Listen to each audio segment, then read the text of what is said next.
श्री स्वामी समर्थ. माझ्या यूट्यूब फॅमिलीमध्ये तुम्हा सर्वांचे खूप मनापासून स्वागत आहे.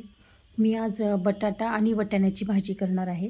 त्यासाठी शेंगदाणे आणि खोबरं ते कढईमध्ये भाजून घेतलं आहे. आता ते मी मिक्सरला वाटून घेणार आहे. त्याच्यामध्ये थोडे जिरे टाकले आणि लसूण टाकणार आहे. बटाटा आणि वाटाण्याची भाजी आपण खूप प्रकारे करू शकतो. त्याच्यात टमाटर टाकू शकतो, फुलगोबी टाकू शकतो, हिरवी मिरची आणि लसूण घालून पण करू शकतो. परत टमाटर फुलगोबी मिक्स भाजी करू शकतो. छान लागते बटाटा आणि वाटाण्याची भाजी. कशी पण केली तरी छान लागते ती. आणि आता ते मी तेल तापून घेतलं, जिरं मोहरी टाकली आणि वाटलेला मसाला त्याच्यामध्ये टाकून घेतला. आणि याच्यामध्ये मी आता लाल तिखट टाकलं आहे, मसाला, हळद, मीठ आणि किचन किंग मसाला हे टाकणार आहे आता ह्याच्यामध्ये.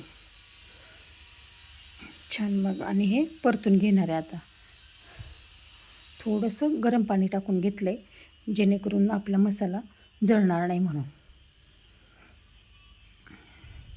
असं वाटण करून घेतलं ना, भाजी पण अशी घट्टसर होते छान आणि मिळून मिसळून येते आणि छान लागते भाजी पण.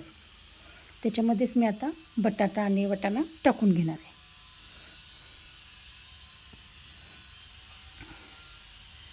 आता त्याच्यावर थोडंसं गरम पाणी टाकून घेणार आहे.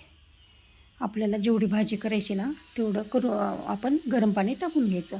मीठ वगैरे मी आता तेव्हाच टाकून घेतले, आधीच तिखट वगैरे टाकलं, त्याच्यामुळं गरज नाही आता आपल्याला. आणि आता ही उकळायला मी शेगडीवर ठेवलेली आहे. आता गॅसची जरा प्रॉब्लेम चालू आहे, त्याच्यामुळं मग आता थोडं शेगडीचा पण वापर करावा म्हटलं. आता शेगडीवर ठेवली आहे ती उकळायला, कोथिंबीर टाकली आहे आणि शेगडीवर ठेवून दिली आहे. आता शेगडीवर उकळू देणार आहे चांगली.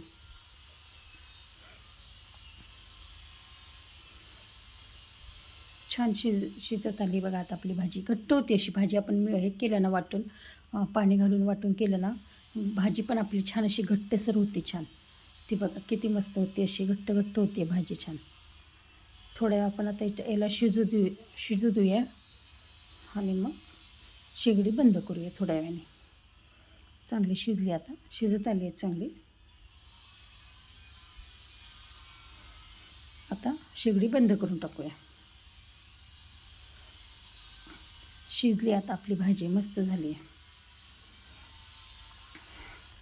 चपाती, चटणी, भाजी आणि काकडी छान झाली आहे बघा. मस्त आपली वाटाणा आणि बटाट्याची भाजी तयार.